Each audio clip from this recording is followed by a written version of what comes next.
Good morning, everyone.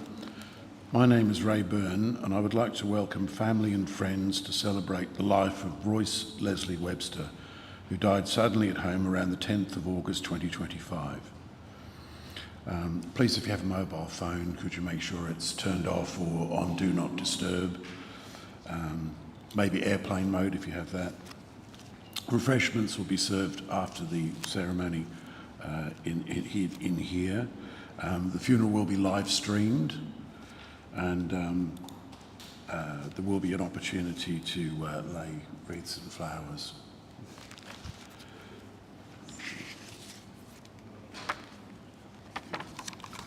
On August the 17th, 1966, the Easy Beats' I'll Make You Happy became the #1 song in Australia, replacing the song Mama.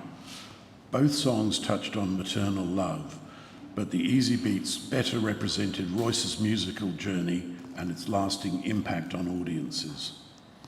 As his father recounts, Royce's father John wanted to stay at home, but his mother Marion insisted John go to work. John felt uneasy and went to work while Stephen and Kim were at school and Dennis was being his usual self. I'll just let you know that Dennis wrote most of this eulogy here. Marion was a washaholic and took up another load of washing around 10:30 a.m. Soon a voice from the womb cried "Mama" and demanded to come into the world. Next door neighbour Dot managed to reach Titan and John was sent home. Dennis was thrown out at the family shop and John set a new land speed record in his Valiant between Penguin and Burnie. Later in life, the record was indeed to be challenged a few times by all the boys. John went to the side entrance of the maternity ward, having been there many times before. A clerk demanded fresh details, but as Marion's water broke and the answer to how long between contractions was continuous, John was dispatched to the in-laws in Old Surrey Road, calling, "Mama, I want to make you happy." Royce Leslie Webster was born. Royce's life was a journey of work, marriage, parenthood, community service, and music, all guided by his unwavering sense of right and wrong. Dennis, Royce's brother, shared a close bond in music and schooling. They attended Penguin Primary and Marist College, and they were taught music by local musician and postie Norm Target. They also cared for Nan Webster's lawns, as well as receiving an excellent education at Marist. Dennis's earliest memory of Royce is a plane ride from Wynyard Airport over Penguin. Due to space constraints, Royce was held behind a fence by John as the rest of the family flew off towards Penguin. Upon returning, John was told immediately by Marion to go home and tidy up the backyard. At Marist, Father Jeff Till became a family friend. Marion collected various Toby jugs. On Father Till's first visit, Royce in pyjamas held out a Toby milk jug shaped like a friar and laughed. Later, he learned to play clarinet and saxophone from Father Till. In 1979 at Marist, Royce was the bell monitor, responsible for ringing the siren for school assemblies and periods. This made him the most punctual he'd ever been. At Marist, he joined cover bands which defined his life direction. A local band met at a good friend's home in Penguin. Soon, Royce was noticed and auditioned for a cover band in Ulverston, starting his professional music career at 14. The band High Beam had Royce on keyboard and saxophone, as well as leading and providing backing vocals. At 15, country western star Jean Stafford invited him to join her band on tour to Nashville, Tennessee, including the Grand Opry. At this time, Royce was keen on Jean's daughter. Marion and John decided against it. The deal in Nashville didn't use Australian backing musicians, so none of Jean's band travelled with her. Royce was a natural musician, playing everything Dennis worked for. Dennis remembers going to a gig with him as a chauffeur. The boys were told by Mum to be quiet when they came home and not wake them up. We decided to leave the car down the road and walk up. The dog didn't stir, and then they heard things no child wants to discuss. They retreated to the beach and after a while decided to make their presence known. When Mum said over breakfast, "I told you not to make so much noise when you come home," they laughed. Dad, in his armchair, stared at the floor for a while, realising they'd been sprung. After leaving Marist and Helier College, Royce had various jobs, including as a depot clerk and manager of a freight logistics firm, IPEC, initially in Burnie and later at the Glenorchy depot. He and Dennis shared a house in Howrah. Dennis recalls riling Royce up by pretending to be an Amway customer. Upon returning to Burnie, Royce worked as a shift production operator and courted and married Sharon Groves. Their wedding was held at St Mary's Catholic Church, Penguin, taken by Father Joe, and the reception was at the former RSL club. Honeymoon travel was limited due to the major airline pilot strike, with limited transport out of Tasmania. General strikes continued to be a theme for Royce. He then worked as a state secretary with the union and was involved in the 1992 APPM dispute that fractured the town. He also worked at Motors in Ulverston and Jackson Ford. This may explain his later passion for the Leyland P76, though it could be a P38, a half-decent car. Aisha and Shanie were born to Sharon and Royce. They lived in Ulverston, and the girls motivated him to find the best ways to support and give them opportunities. Royce joined APEX Australia's Penguin, then later Ulverston branch, and became state president in 2012, before retiring as a senior Apexian. Apex has made the following tribute. Vale Royce Webster, past president of the Apex Club of Ulverston and past Apex State Secretary and President, past member of the Apex Club of Penguin. He gave years of altruistic service and will be greatly missed. He was a good bloke to have a beer with, especially if you could get him talking about cars or working at the pulp and the union movement. Condolences to Shanie and Aisha. Royce had short-term jobs at Harvey Norman, Lacey's and Serta stations, making many friends. After his marriage ended, he struggled with relationships, which affected his health. Before the pandemic, he worked in aged care, performing tasks like transport, home care and teaching seniors about iPads. He received a National Award for Service in Newcastle. Royce struggled with the harsh governmental response to COVID-19 and declined the mRNA protein spike injections, resulting in termination of his employment in aged care, which must have been a difficult time for him. From Paynesville, Dennis acknowledges the many gaps in this story. Having moved away from Tasmania in 2001, his later interactions with Royce were limited to birthdays, weddings, funerals, and occasional conversations about life's essentials, like the Carlton Football Club's decision to include women in the AFL. On the weekend of his passing, Dennis can recall his snort, followed by, "Told you they're good." Royce's care for his father was appreciated, but also challenging at times. As Royce's condition worsened, we all wanted the best for him. We look back on his achievements, which are more than most realise. Like his brothers, Royce's path was forged a lot by Dad in the early years, as Dad was always on shift work, so we didn't always get a say in the direction of our lives. In hindsight, we see the good decisions he made, but we also wish we could change some of them. We appreciate the freedom we had to be ourselves. Royce is survived by his daughters Aisha and Shanie, their loving husbands Damien and Geordie, and grandchildren Emerson, Sonny, Rani and Charlie. He was also the former husband of Sharon and the former partner of AJ. He was the son of Marion, deceased, and John, the brother of Stephen, Kim, and Royce, I think he meant to say Dennis, and the uncle of Luke, Jessica and Brock. Royce's story ended too soon, and we all sigh as we reflect on it, not with rose-coloured glasses or regret. He was in charge, and that's what he shared. For now, our little brother, father and friend, you're free from pain and can be who you want to be. Thank you from all those who you touched in any way throughout your life. Be at peace. And perhaps we could have a minute's silence just to reflect on Royce's life. Thank you.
have some words from Shanie, from Aisha to read out. It's no lie, Dad and I didn't have the easiest of relationships. I guess that was partly due to us being as stubborn as each other. Things were left unsaid, and I wished things could have been different, but despite all that, he was still my dad, and I'll never stop remembering things that made him who he was. The things that I remember was, Dad loved his cars, although not mechanically minded. He loved tinkering around with them. He had an old Crown and a Leyland P76. Never understood why he insisted on having these cars, but he did. He enjoyed tinkering around with them, taking photos to show them off, or just having them like an ornament on the front lawn. Every weekend during supercar season, the race was always on TV, and heaven forbid if you made a noise on Bathurst weekend. Top Gear was another of his favourites, constantly watching it, even if he had seen that episode multiple times before. Anything that involved cars, you could bet it was on TV. Dad was always a big lover of music, always trying to get me to play an instrument from piano to whatever he had at the time. He was pleased when I got to high school, and for music I had to play the clarinet. I got to use his old one from when he was younger, and did I succeed in playing it? No, I did not. The background noise at home was always music playing. I remember constantly rolling my eyes, having to listen to Johnny Farnham, ABBA, Little River Band, Susie Q, Bruce Springsteen and Spider Bait, to name a few during my teenage years. But I guess now he would be happy as his music taste has rubbed off, and we quite often have the good old songs playing at home or in the car. We found his playlist on Spotify, so we had been listening to that, trying to find the right fitting songs for today during this. The kids have developed a favourite, and at the moment it's I Love a Rainy Night by Eddie Rabbitt, asking for it every morning on the drive to school, even if it's just the chorus they're singing. He loved his friends, kids and grandchildren in his own unique way, talking about them to who would listen, sharing photos to who would care, look, or if we ran into him at railway, buying them lolly or chocolate when I wasn't looking. Even though things were tough between us, those parts of him have never left. It was a glimpse of who he was and what he loved, and underneath everything he cared for in his own crazy way. Today, I choose to remember the good, the sound of music drifting through the house, the noise of the V8s on TV, and Top Gear constantly on repeat. Dad, I hope now you have found peace and are free from pain. The music is loud, the cars are classic, and Nan's right there with you. Till next time, Dad, we will keep playing the good songs to the kids so they know what good music is. Rest in peace. Aisha.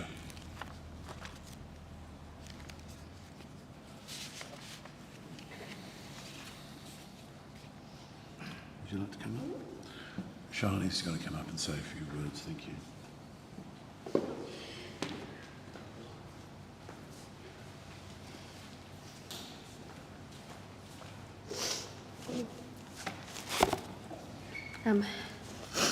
It's hard to find the right words today because losing Dad feels like losing a part of myself. But even through the sadness, I'm grateful for the years that we shared, the lessons he taught me, and the many memories I'll always cherish. I'm sure everyone knew I was Daddy's little girl, usually managing to get my way most of the time. Dad loved his cars, especially ones that sat in the driveway or at his friends' places.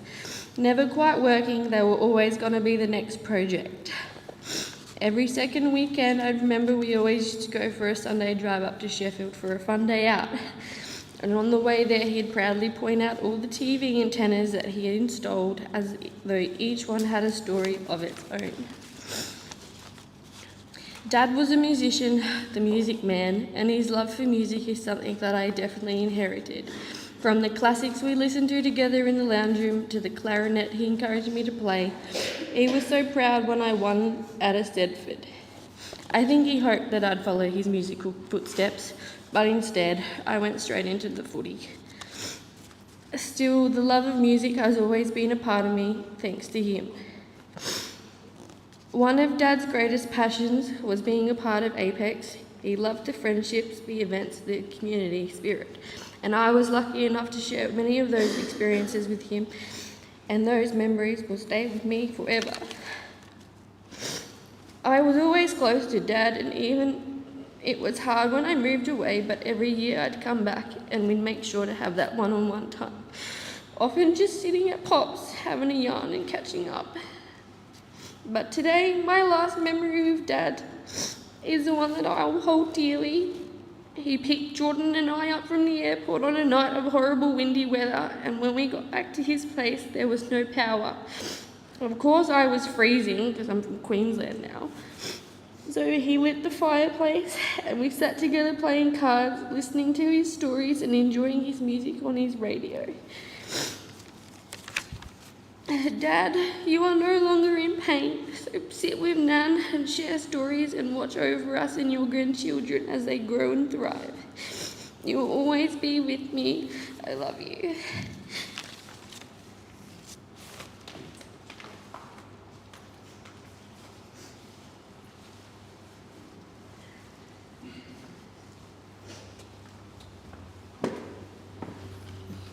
Well done. I think everyone can appreciate how difficult that is to do.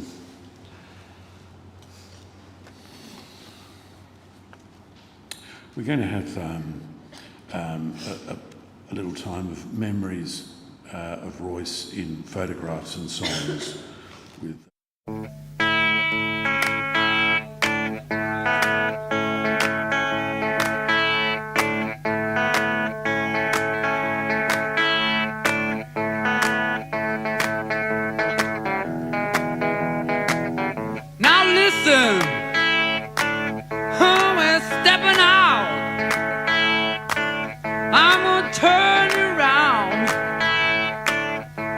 Turn around once and we'll do the eagle run.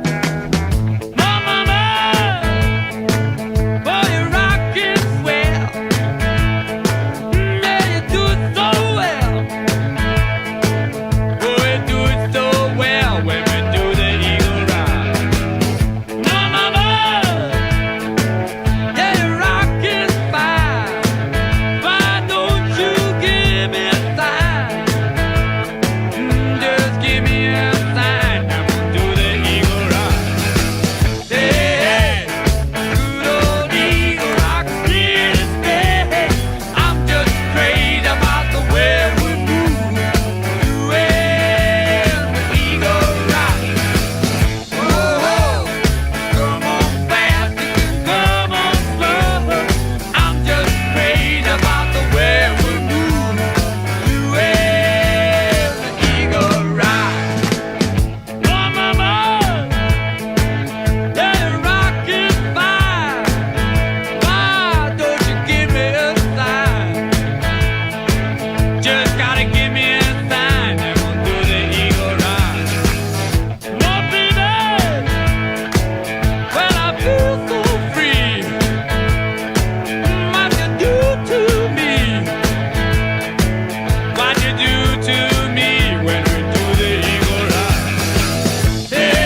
watching the ships roll in, and then I watch them roll away again.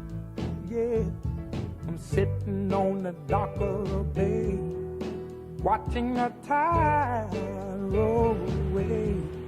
Ooh, I'm just sitting on the dock of the bay, wasting time. I left my home in Georgia, headed for the Frisco Bay. 'Cause I've had nothing to live for, and look like nothing's gonna come my way. So I'm just gonna sit on the dock of the bay, watching the tide roll away. Sitting on the dock of the bay, wasting time. Look like nothing's gonna change. Everything still remains the same.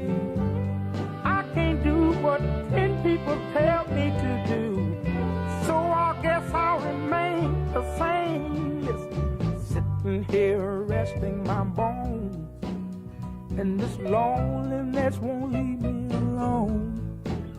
Listen, 2,000 miles I roam just to make this dock my home. Now I'm just gonna sit at the dock of the bay, watching the tide roll away. I'm sitting on the dock of the bay, wasting time.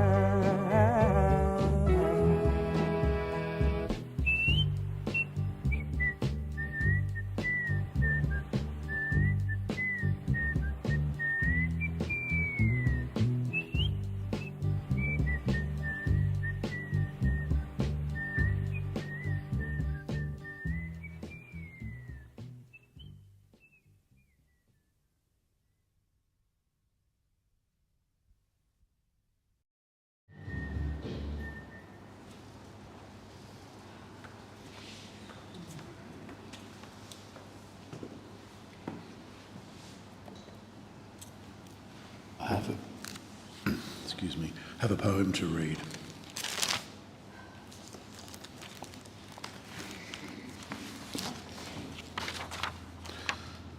One at Rest, A.J. Stanley.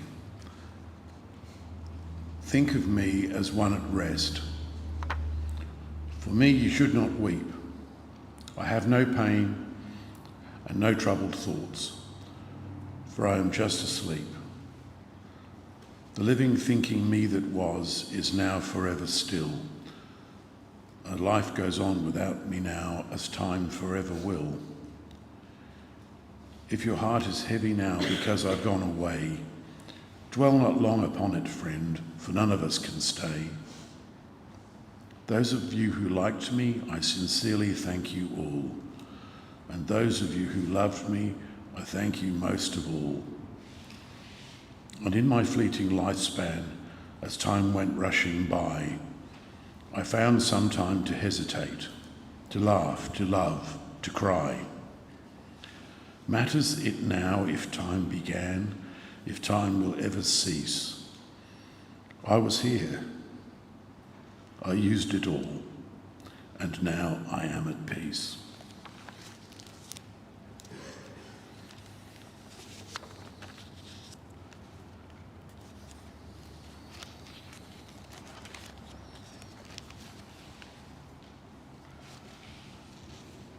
Go now in peace, knowing you brought joy to so many people. With great reverence, we commit Royce's body to be cremated. We know his spirit will soar. When we look into the night sky, we will see his light shining and know his spirit is close. Your lives will now be different. When the crying is over, you will smile because Royce lived, and you will do as Royce would, love and be loved in return. Thank you all for your attendance today, and thank you for being a part of Royce's life.